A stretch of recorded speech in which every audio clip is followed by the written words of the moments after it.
যখনই বলবে সুন্নাত মানতে হবে, জিজ্ঞেস করেন সুন্নাতের সঙ্গে কি, বলতে বাধ্য নবী যে কাজ করেছে সেটাই সুন্নাত। তুই যদি সুন্নাত যদি এটাই হয় তা আল্লাহ নবী 11টা বিয়ে করেছে, বা এটা হাদিস না সুন্নাত? নবীর কর্ম সুন্নাত। তো 11টা বিয়ে কারা করবে? যারা সুন্নাত মানে দাবিদার, যারা সুন্নাত মানে দাবিদার তাদেরকে 11টা বিয়ে করতে হবে। আমরা বলি আমরা হাদিস মানি, হাদিস আমাদের না শেখাচ্ছে মানুষের কাছে, আমরা কিভাবে মানি, আমাদের ফাহাম কি, এটা পরে আলোচনা হবে। যারা বলছে সুন্নাত মানতে হবে, সুন্নাত মানে নবী যে কাজ করেছে সেটাই সুন্নাত, তো 11টা বিয়ে করা এটা আমরা করব না, তারা করবে। সম্মানিত সুধী, আজকে যে বিষয়ে গুরুত্বপূর্ণ আলোচনার বিষয় নির্ধারণ করে দেওয়া হয়েছে, আমার আলোচ্য বিষয় হাদিস অস্বীকারীদের ভ্রান্তি বিলাস, তথা যারা হাদিসকে অস্বীকার করে, হাদিসকে মানতে চায় না, কি কি যুক্তি দাঁড় করিয়ে তারা হাদিসকে অস্বীকার করে, সেগুলোকে খণ্ডন করা। আর খণ্ডন করতে হলে আগে থেকে আপনাদেরকে একটু স্বাভাবিক দিক দিয়ে আমাদের দিকে একটু দৃষ্টিগোচর হতে হবে। রাত খুব বেশি হয় নাই, রাত খুব বেশি হয়েছে নাকি?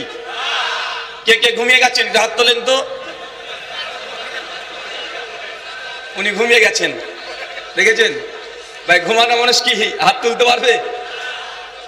ঘুমানো মানুষ হাত তুলতে পারবে না, তার অর্থ আপনাকে বুঝালাম, যারা ঘুমিয়ে আছে তাকে ডেকে তুলে দেন, হাতটা তুলতে বলেন। আলহামদুলিল্লাহ, অনেকে উঠে গেছেন, মাশাআল্লাহ। তাকবীর, তাকবীর, তাকবীর। আলহামদুলিল্লাহ। আমাদের খুব লম্বা সময় নেই, কথা অনেক, কিন্তু সময় আমাদের একদম সামান্য পরিমাণের। যদি এই সামান্য পরিমাণ কথাই যদি কোরআন সুন্নাহর আলোকে বলা যায়, অনেক কিছু ইনশাআল্লাহ আমরা একটু একটু শিখতে পারবো। পারবো কি পারবো না? চলেন আজকের আলোচ্য বিষয় হাদিস অস্বীকারীদের ভ্রান্তি দূরীকরণ বা ভ্রান্তি বিলাস। মনে রাখবেন, আহলে হাদিস গোটা বিশ্ব জগতে তারা যে আন্দোলন করে, মূল আন্দোলনের দাবি হচ্ছে কোরআন এবং হাদিসের রাসূল, হাদিসের নববী, এটাকে গ্রহণ করা। আর হাদিসের বিরুদ্ধে কেউ যদি অস্বীকার করে বা কোনো যদি সমালোচনা করে, ভাই আমাদের প্রত্যেকটা আহলে হাদিস, প্রত্যেক তরফ থেকে প্রত্যেক কর্মীর এটা অলঙ্ঘনীয় দায়িত্ব, হাদিসের বিরুদ্ধে যতগুলো অভিযোগ আসবে তার প্রত্যেকটা ইলমি জবাব দেওয়া, ঠিক কিনা? আহলে হাদিসের প্রত্যেকটা কর্মীর দায়িত্ব। যেহেতু আমরা হাদিস আমাদের নামের সঙ্গে লেগে আছে যে আমরা আহলুল হাদিস, আর এই হাদিসকে মানার জন্য অনেক মানুষ বাড়ি ত্যাগ করেছে, মসজিদে তাদেরকে উঠতে দেওয়া হয় না, হাদিস মানার কারণেই, জোরে আমিন বলার কারণেই তাকে বেত্রাঘাত করা হয়েছে। বাংলাদেশে এমন নজির আছে না নাই?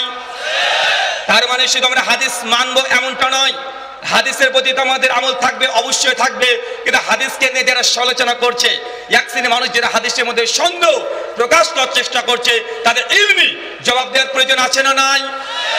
তাই আজকে আমি কিছুই তাদের সমালোচনা, যেগুলো হাদিসকে কেন্দ্র করে সমালোচনা করে, যত সামান্য কিছু আপনার সামনে পয়েন্ট খাড়া করবো, যেন আপনারাও ফিল্ডে যারা হাদিসকে অস্বীকার করে এই তথ্যগুলো, যুক্তিগুলো দিয়ে, তাদের যুক্তি তাদের কাঁধে দিয়ে তাদেরকে লাজ জবাব করতে পারি এমন কিছু তথ্য আপনার সঙ্গে শেয়ার করবো। শুনতে রাজি আছি?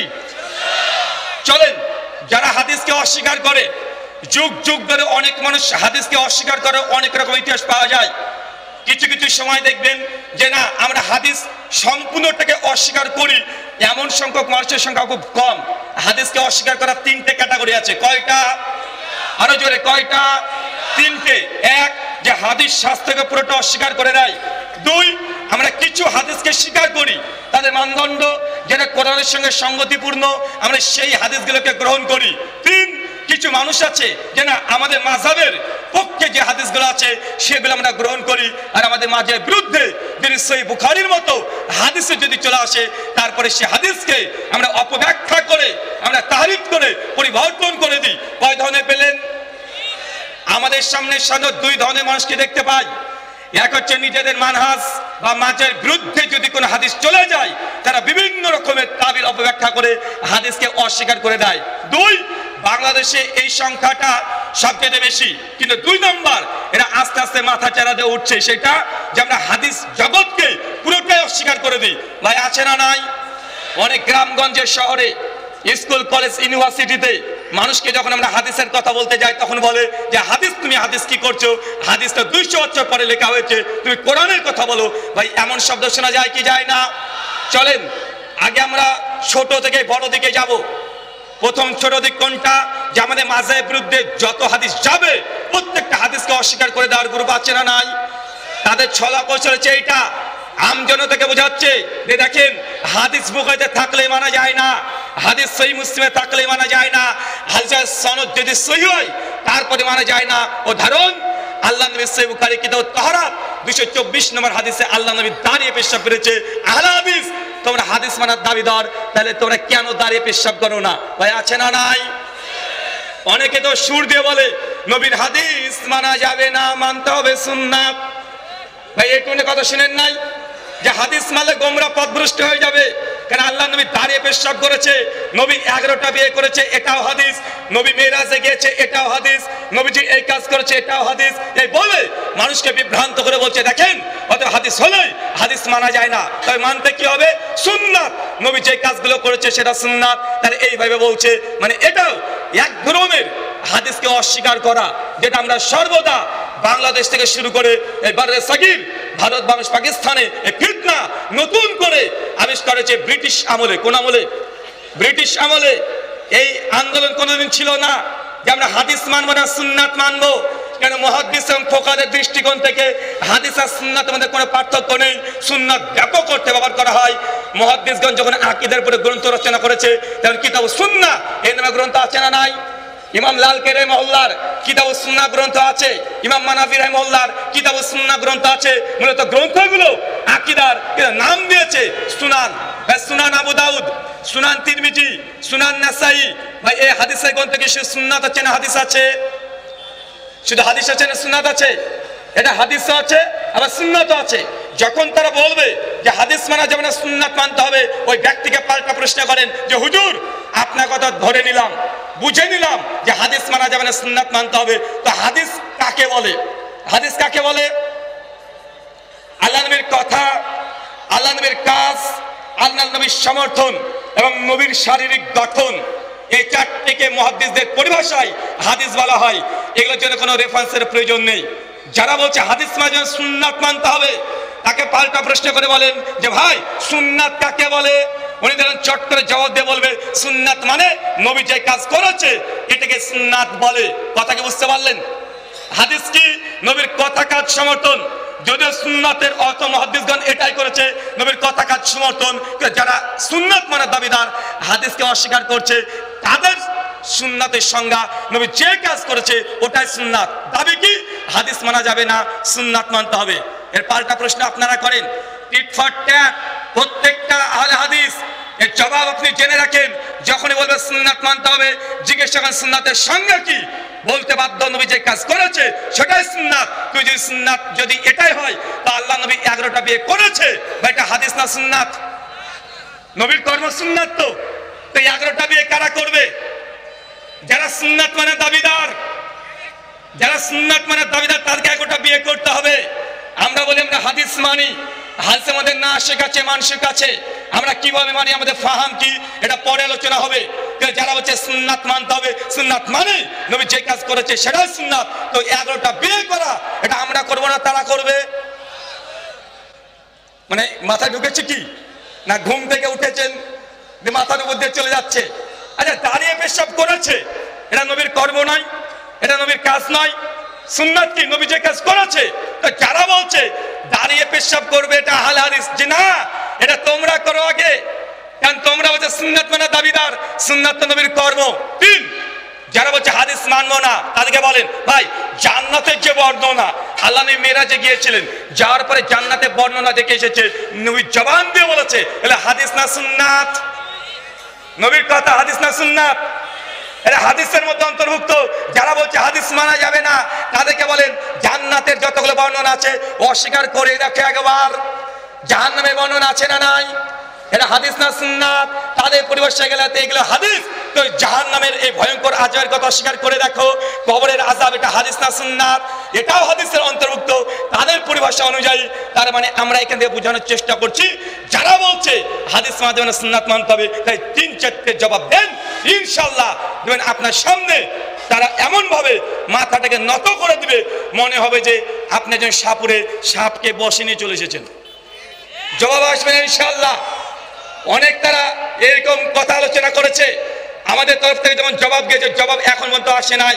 তারপর আপনি আরেকটা বলেন, ইমাম আবু হানিফা রাহিমাহুল্লাহ তিনি পরিষ্কার ভাই মাশহুর কাল ইজা সাল হাদিসু ফাহুয়া মাযহাবি, ইমাম আবু হানিফার মাযহাব সুন্নাত না হাদিস। তিনি কি বলছেন, যেমন সহিহ হাদিস পাবে সেটা আমার মাযহাব, তাই না ভাইজান? তার মানে বলতে গেলে ইমাম আবু হানিফার মাযহাব হচ্ছে এটা যে সহিহ হাদিস। মূলত আমরা হাদিস আর সুন্নাতের মধ্যে আহলে হাদিস আমরা কোনো পার্থক্য করি না। যেহেতু অভিযোগ আসছে তাই তাদের স্ট্যান্ডার্ড থেকে জবাব দেওয়া দরকার আছে না নাই? এটাকে আমার ভাষাতে বলা হয় টিট ফর ট্যাট, অ্যান্টি ভ্যানাম। মানে তুমি যেইভাবে আমাদের আহলে হাদিসকে মাপতে আসবে আমি তোমাকে সেইভাবে মেপে দেখিয়ে দেব তোমার যে দাবি, যে অভিযোগ সম্পূর্ণ পরিপূর্ণ, এটা মিথ্যা ছাড়া আর কিছুই না। চলেন, এটা তো সামান্য। যারা পুরো হাদিস জগৎকে অস্বীকার করে, বলে আমরা হাদিসই মানি না, তাদের যুক্তি কি? তাদের যুক্তি হচ্ছে এটা, দেখেন ভাই, কোরআন হচ্ছে পরিপূর্ণ, কোরআনের বহির্ভূত কোনো ওহী নেই। কিন্তু আমাদের আহলুস সুন্নাহ আহলুল হাদিসদের আকীদা হচ্ছে এটা, ওহী কয় রকমের হয়, ওহী কয় ভাগে বিভক্ত, ওহী মাতলু আর ওহী গায়র মাতলু।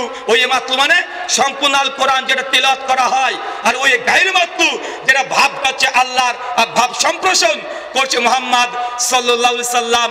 এক শ্রেণীর ব্যক্তি আছে যারা বলে আমরা কোরআন মানি হাদিস মানি না, এমন মানুষ আছে না নাই? তাদের যুক্তি কি?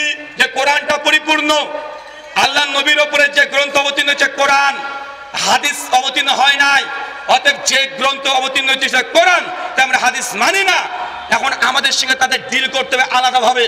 আপনি যতই তাদেরকে হাদিস থেকে দেখান যে ভাই দেখেন এখানে হাদিস আল্লাহ নেই বলছেন যে আমার উপরে হাদিস অবতীর্ণ হয়েছে, তারাক্তু ফিকুম আমরাইন, আমি তোমাদের দুটো জিনিস ছেড়ে গেলাম, এই দলিলগুলো তাদের হচ্ছে দলিল না। কেন? কারণ তারা হাদিসকে অস্বীকার করে। তো যেটাকে অস্বীকার করে সেটাকে দিয়ে দলিল দেওয়া যাবে? দলিল দিলে মানবে না। তাই তাদেরকে দলিল দিতে হবে কোরআন থেকে। কোথা থেকে? তাকে কোরআন দিয়ে ইনশাআল্লাহ জবাব দেওয়া যাবে। চলেন, তাদের সঙ্গে প্রথম ডিল করবেন এটা দিয়ে যে ভাই নবীর উপরে বা নবীদের উপরে আল্লাহ সুবহানাহু ওয়া তাআলা কি কোরআন তথা কিতাবের বহির্ভূত কোনো ওহী অবতীর্ণ করেছেন কি করেন নাই? তারা নিঃসন্দেহে জবাব দিয়ে বলবে যে নবীদের উপরে আল্লাহ সুবহানাহু ওয়া তাআলা শুধু কিতাবই নাযিল করেছেন, কিতাবের বাইরে কোনো জ্ঞান দেয় নাই। এটা কাদের দাবি? কাদের দাবি? যারা হাদিস অস্বীকার করে তারা একদম প্রত্যেকের দাবি এটাই যে আল্লাহ সুবহানাহু ওয়া তাআলা নবীদের সঙ্গে যোগাযোগ করেছেন কিতাবের মাধ্যমে। কিসের মাধ্যমে? কিতাবের মাধ্যমে। তবে এটা কোরআনের আলোকে সম্পূর্ণ মিথ্যা। কেন? সূরা শুআরা আয়াত নম্বর 51 আল্লাহ পরিষ্কারভাবে জানাচ্ছেন যে কোনো ব্যক্তির জন্য এটা শোভনীয় নয় যে আল্লাহ সুবহানাহু ওয়া তাআলা মানুষের সঙ্গে যোগাযোগ করবেন ডিরেক্ট সরাসরি, বরং আল্লাহ যোগাযোগ করেন তিনটে কোয়ালিটিতে। কয়টা কোয়ালিটিতে? তিন ভাবে। এক, আল্লাহ ডিরেক্ট নবীদের দিলের উপরে একদম ওহী অবতীর্ণ করতে থাকেন। দুই, পর্দার অন্তরাল থেকে। কোথা থেকে? পর্দার অন্তরাল থেকে। তিন, কোন ফেরেশতার মাধ্যমে। মানে আল্লাহ বান্দার সঙ্গে যোগাযোগ করেন মাধ্যম কয়টা? আল্লাহকে দুনিয়াতে আসে, কথা বলেন, আল্লাহ দুনিয়াতে এসে কিতাব দিয়ে যাবে?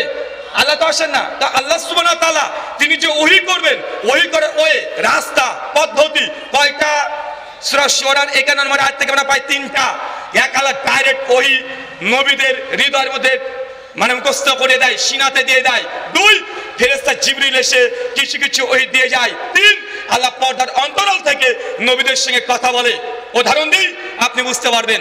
আরেকটা কোয়ালিটির ওহী পাওয়া যায় সূরা সাফফাত সূরা 37 আয়াত নম্বর 2। নবী ইব্রাহিম আলাইহিস সালামকে আল্লাহ যে তার সন্তানকে কুরবানি করতে বলেছিল কিসের মাধ্যমে? জিবরাইলকে দিয়ে। জিবরাইলকে দিয়ে।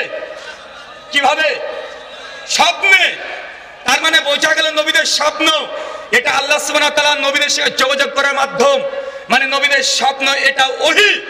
যারা বলছে যে নবীদের সঙ্গে শুধুমাত্র আল্লাহ যোগাযোগ করে কিতাবের মাধ্যমে, তার মানে এই এক আয়াত থেকে প্রমাণিত হচ্ছে যে না, আল্লাহ বান্দার সঙ্গে যোগাযোগ করে টোটাল চারটে মাধ্যম। কয়টা মাধ্যম পাওয়া গেল? চারটে। এক, ফেরেশতা। দুই, স্বপ্ন। তিন, পর্দার অন্তরাল থেকে।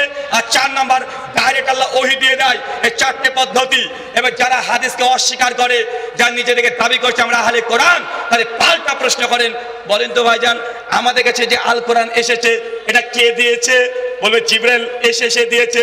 সূরা শুআরা আয়াত নম্বর 94 থেকে 95। তার মানে বোঝা গেল আল্লাহ বান্দার সঙ্গে যোগাযোগ করে 4টে পদ্ধতিতে, কিন্তু কোরআন অবতীর্ণ হয়েছে মাত্র একটা পদ্ধতিতে। কয়টা পদ্ধতিতে? কয়টা? আরে একটা। আরে কোরআন তো জিবরাইল এসে দিয়েছে নবীকে, আল্লাহ নবী হিফজ করেছে, সাহাবীদেরকে মুখস্থ করে দিয়েছে। তো কোরআন অবতীর্ণ হয়েছে তো একটা পদ্ধতি, এখন 3টে পদ্ধতি আছে না নাই? আছে না নাই? পর্দার আড়াল থেকে আল্লাহ ওহী করেন, এটা কোরআনের দাবি। যদি বলে না আল্লাহ নবীর সঙ্গে আল্লাহ মানে পর্দার অন্তর থেকে কথা বলেনি, তাহলে কোরআনের এই আয়াতকে তারা কি জবাব দেবে? আল্লাহ নবী যে পর্দার অন্তরাল থেকে কথা বলেছে তার জ্বলন্ত দৃষ্টান্ত সূরা বনী ইসরাঈল আয়াত নম্বর 1, যেটা মেরাজে গিয়েছিলেন আল্লাহ সুবহানাহু ওয়া তাআলা, আল্লাহ সুবহানাহু ওয়া তাআলার সঙ্গে নবী কথা বলেছেন কি বলেন নাই? আরো জোরে কথা বলেছে কি বলে নাই? কিসের মাধ্যমে বলেছে? পর্দার অন্তরাল থেকে। তারপরে কোরআনের এই আয়াত থেকে প্রমাণিত হয় যে আল্লাহ জানিয়েছেন নবীর সঙ্গে যোগাযোগ করেন পর্দার অন্তরাল থেকে। মেরাজের রাত্রিতে এই ধরনের আল্লাহ নবী ওহী পেয়েছে কি ভাই নাই? ওই যে 50 ওয়াক্ত সালাত আস্তে আস্তে 5 ওয়াক্ত হলো, এটা পর্দার অন্তরাল থেকে ডাইরেক্ট কোরআন মাজিদ আল্লাহ 5 ওয়াক্ত সালাতকে ফরজ করেনি।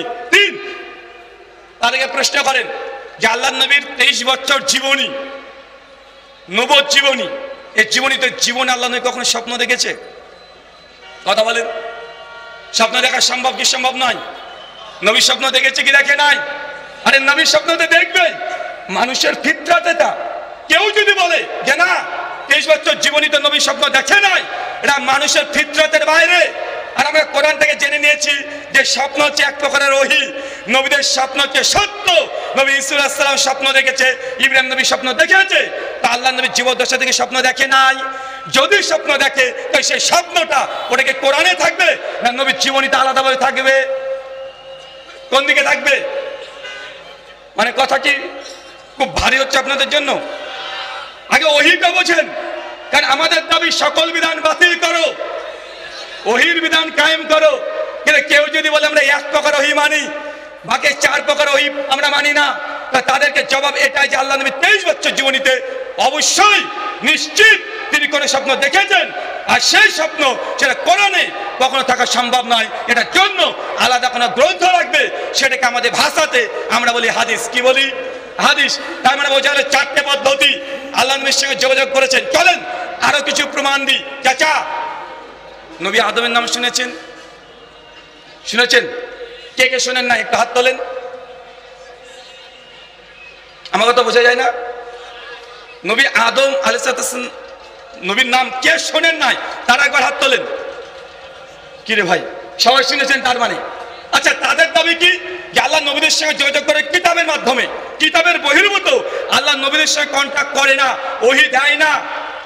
আচ্ছা, নবী আদমের ব্যাপারে সূরা বাকারা 2 আয়াত 30 থেকে 40, সূরা সাদ 70 থেকে 75, সূরা তাহা 115 থেকে 120 নম্বর আয়াত, বিভিন্ন জায়গাতে আল্লাহ কমপক্ষে 50 খানা আয়াত অবতীর্ণ করেছে। আমরা সকলেই জানি আল্লাহ নবী আদম আলাইহিস সালামকে জান্নাত যখন দিয়ে দিলেন, বলেন তুই জান্নাতে যাও, যা মন চায় তাই খাও, পান করো, গাছের কাছে যেও না।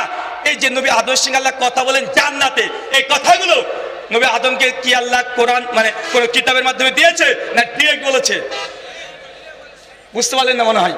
আরে তারপরে তো আল্লাহ বলছে, যেমন নবী আদম সালাম যেমন তুই গাছে গাছে গেলেন, আল্লাহ রাগান্বিত হলেন, তারপরে বললেন তোমরা নেমে যাও, আমি দুনিয়াতে কিতাব পাঠাবো। নবী আদমকে তো আল্লাহ কোনো কিতাব দেয় নাই, কিন্তু আল্লাহ দীর্ঘদিন নবী আদমের সঙ্গে তিনি যোগাযোগ রেখেছেন কি রাখেন নাই? তো এগুলোকে কি বলবেন? এগুলো কিতাব আকারে আল্লাহ দেয় নাই, এগুলো তো আলাদা ওহী। আমরা এই ওহীগুলোকে বলি মূলত নবীদের সঙ্গে আল্লাহ কিতাব বাদ দিয়ে আল্লাহ ডাইরেক্ট যোগাযোগ করতেন। তার মধ্যে একটা আমরা প্রমাণ পেলাম, নবী আদম আলাইহিস সালাম পেয়েছে কি ভাই নাই? 2, নবী মূসা আলাইহিস সালামের নাম শুনেছেন?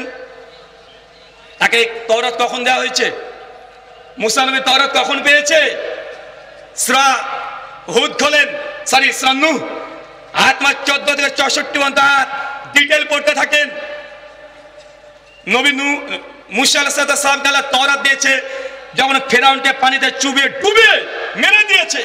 তারপরে আল্লাহ বললেন যে মূসা তুই তুর পাহাড়ের কাছে যাও। নবী মূসা তুর পাহাড়ের কাছে গিয়েছে। তারপরে আল্লাহ কি দিয়েছেন? তওরাত দিয়েছেন। কিন্তু তওরাত দেওয়ার আগে আল্লাহ যে মূসাকে বলেন মূসা যাও ফেরাউনের কাছে, দাওয়াত দাও, মুসা তোমার হাতে কি, এই যত ঘটনা এটা আল্লাহ ডাইরেক্ট নবী মুসার সঙ্গে কথা বলেছে কিতাবের বাইরে। তার মানে বুঝতে পারলাম কিতাবের বাইরেও নবীদের সঙ্গে আল্লাহ ডাইরেক্ট ওই করতেন কি করতেন না। তার মানে আমি এতটুকু বোঝানো আপনাকে চেষ্টা করলাম, পৃথিবীতে এমন কোন নবী রাসূল নেই যাদের সঙ্গে আল্লাহ ডাইরেক্ট কথা বলেনি বা ওহী করেনি।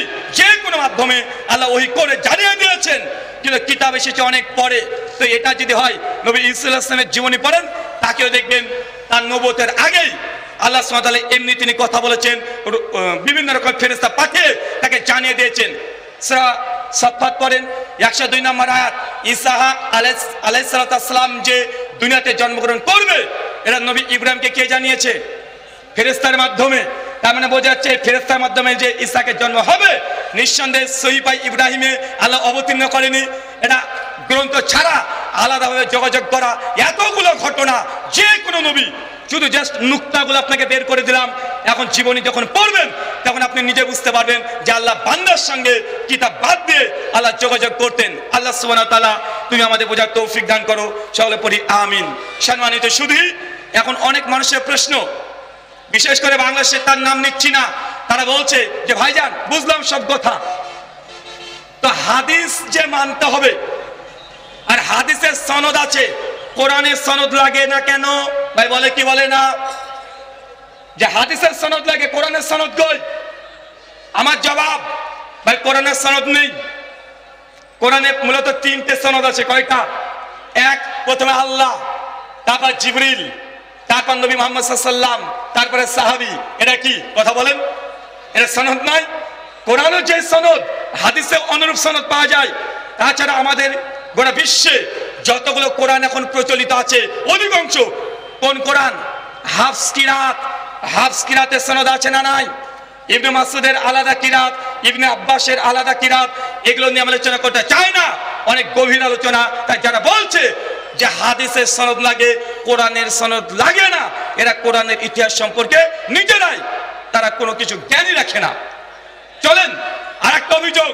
আচ্ছা, আবু হুরায়রা জন্মগ্রহণ করলেন, ইসলাম গ্রহণ করলেন 7 হিজরি। কত হিজরি? ইসলাম পূর্ণ হয়েছে 10ম হিজরি।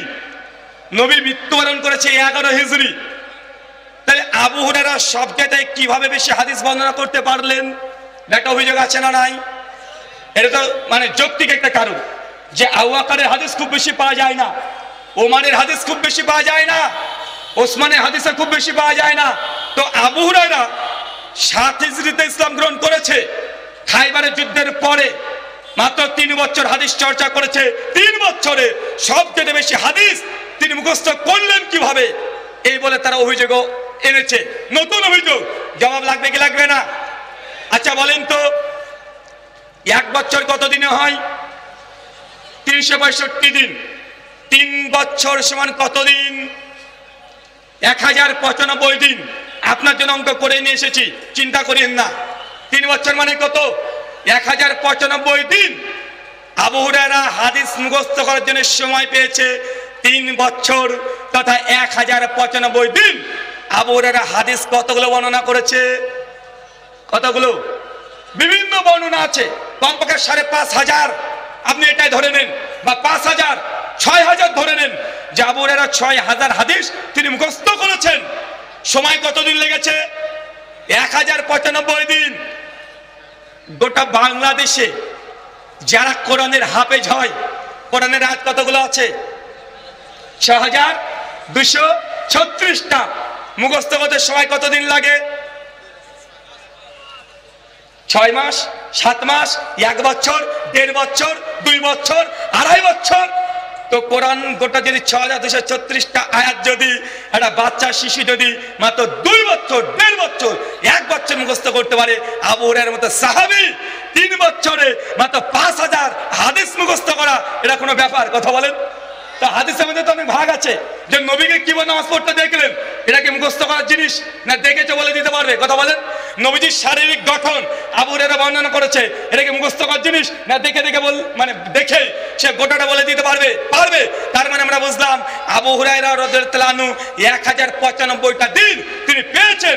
প্রতিদিন মাত্র 5খানা করে যদি হাদিস মুখস্থ করে, তাহলে 5,500 5774টা হাদিস মুখস্থ করা সম্ভব। ভাই 5টা হাদিস মুখস্থ করা কি কঠিন? কথা বলেন, 5টা হাদিস মুখস্থ করা কি কঠিন প্রতিদিন? আপনাদের মাদ্রাসাতে মার্কাজে যতগুলো ছাত্র আছে তারা প্রতিদিন 2-3 পৃষ্ঠা করে মুখস্থ করতে পারে না? যদি আমাদের বাঙালি ছাত্ররা আরবি নতুন একটা ভাষা সে যদি প্রতিদিন 4-5 পৃষ্ঠা করে মুখস্থ করতে পারে, আবু হুরায়রার মতো সাহাবী যার জন্য আল্লাহ দোয়া করে দিয়েছেন সে প্রতিদিন 5খানা হাদিস মুখস্থ করতে পারবে না, এটা আপনাদের বিশ্বাস হয়? বিশ্বাস হয়? কিন্তু যারা বিশ্বাস করে না এদেরকে কি বলবেন? নব্য আবু জাহেল, মানে হচ্ছে নতুন যুগের আবু জাহেল। তারা এইভাবে আবু হুরায়রাকেও তারা রদ করার চেষ্টা করছে। সম্মানিত শুধু আর একটা অভিযোগ বারবার করা হয় যে হাদিস লেখা হয়েছে 200 বছরে। কত বছরে? যে আল্লাহ নবী মারা গেছেন 11 হিজরি, ইমাম বুখারীর জন্ম 194 হিজরি, মৃত্যু 256 হিজরি। অতএব হাদিস লেখা হয়েছে 200 বছর পরে। এটা ডাহা মিথ্যা কথা। কেন? হাদিস ইমাম বুখারী প্রথম রচনা করেনি। ইমাম বুখারীর উস্তাদ আছে না নাই? ইমাম বুখারীর উস্তাদের নাম আবু বকর ইবনে আবি শাইবা, মৃত্যুবরণ করেছে 235 হিজরিতে। জগৎ বিখ্যাত গ্রন্থ নাম হচ্ছে মুসান্নাফ ইবনে আবি শাইবা। লগভগ 38,000 হাদিস আছে। কিন্তু যারা হাদিস অস্বীকারী তার কোনোদিন এই তথ্য আপনাকে দেবে না। তথ্য দেয়, কথা বলেন। ইমাম বুখারীর উস্তাদের আরেকজনের নাম আব্দুর রাজ্জাক সানানি রাহিমাহুল্লাহ, মৃত্যুবরণ করেছে 211 হিজরি। তার জগৎ বিখ্যাত গ্রন্থ মুসান্নাফ আব্দুর রাজ্জাক, প্রায় 40,000 হাদিস সেই গ্রন্থে সংকলন করা হয়েছে। মানে আপনাকে হাদিস অস্বীকারীরা বোঝাতে চায় যে হাদিস প্রথম আবিষ্কার করেছে ইমাম বুখারী, তার জন্য তার 200 হিজরিকেই তারা মূলত গণনা করে। এটা একটা ডাহা, এটা মিথ্যা কথা, এটা হচ্ছে দাজ্জাল। এরা কি কথা বলেন? এরা দাজ্জাল। কেননা ইমাম বুখারী উস্তাদরা হাদিসের গ্রন্থ রচনা করে গেছে। ইমাম বুখারী আরেকজন উস্তাদ ইমাম হুমায়দি রাহিমাহুল্লাহ 166 হিজরিতে মৃত্যুবরণ করেছে, তারও মুসনাদে হুমায়দি আছে। ইমাম বুখারীর আরেকজন উস্তাদ আলী ইবনুল মাদিনী, তারও হাদিসের গ্রন্থ মজুদ আছে। ইমাম বুখারীর তার উস্তাদ ইমাম শাফি, তারও মুসনাদে শাফি হাদিসের গ্রন্থ মজুদ আছে। ইমাম শাফির উস্তাদ ইমাম মালিক, তারও মুয়াত্তা মালিক গ্রন্থ মজুদ আছে। ইমাম মালিকের উস্তাদ ইমাম নাফে ইবনে ওমর, তারও হাদিসের অনেকগুলো পাণ্ডুলিপি পাওয়া যায়। কিন্তু আপনাদেরকে এগুলো তারা সহজে বলতে চাই। কথা বলেন। তার মানে আপনি ডাইরেক্ট বলে দিবেন যখন বলবে হাদিস লেখা আছে 200 বছর পর। জি না, ইমাম বুখারী প্রথম হাদিস রচনা করে নাই। ইমাম বুখারী উস্তাদ রচনা করেছে, তার উস্তাদ রচনা করেছে, তার উস্তাদ রচনা করেছে। সাহাবীরা হাদিসের গ্রন্থ রচনা করেছে। সহিহ সাদেকা আব্দুল্লাহ ইবনে আমর ইবনে আসের এখন পর্যন্ত দুনিয়াতে বিদ্যমান আছে। মাকতায়ে শামালাতে পাওয়া যায়। পিডিএফ বই আপনি ইন্টারনেটে সার্চ করলে পেয়ে যাবেন। আবু হুরায়রা রাদিয়াল্লাহু আনহু তারও হাদিসের গ্রন্থ পাওয়া যায়। জাবের বিন আব্দুল্লাহ, সেই জাবের বিন আব্দুল্লাহ তারও হাদিস পাওয়া যায়। সম্মানিত শুধু এতগুলো আপনাকে শুধু কথা বললাম মূলত যারা হাদিসকে অস্বীকার করে। মূল পয়েন্ট মনে রাখবেন যে আল্লাহ কোরআনের বাইরে নবীদেরকে ওহী দিয়েছে। এই ওহীগুলো কোথায় আছে নিয়ে এসে দেখাও। যারা নবী আদমকে দিয়েছে, নবী ইব্রাহিমকে দিয়েছে, মুসা আলাইহিস সালামকে দিয়েছে, ইউসুফ আলাইহিস সালামকে দিয়েছে, আমাদের নবীকেও কোরআনের বাইরে অনেকগুলো জ্ঞান দিয়েছে। আমি আপনার সামনে এই কয়টা পয়েন্ট উপস্থাপন করলাম। মহান সত্তা আল্লাহ সুবহানাহু ওয়া তাআলার কাছে দোয়া প্রার্থনা, আল্লাহ যারা হাদিসের বিরুদ্ধে, হাদিসের দুশমন, তাকে দুনিয়া থেকে তুমি মিটিয়ে দাও। সকলে বলি আমিন। ওয়া মা আলাইনা ইল্লাল বালাগ। আসসালামু আলাইকুম ওয়া রাহমাতুল্লাহি ওয়া বারাকাতুহু।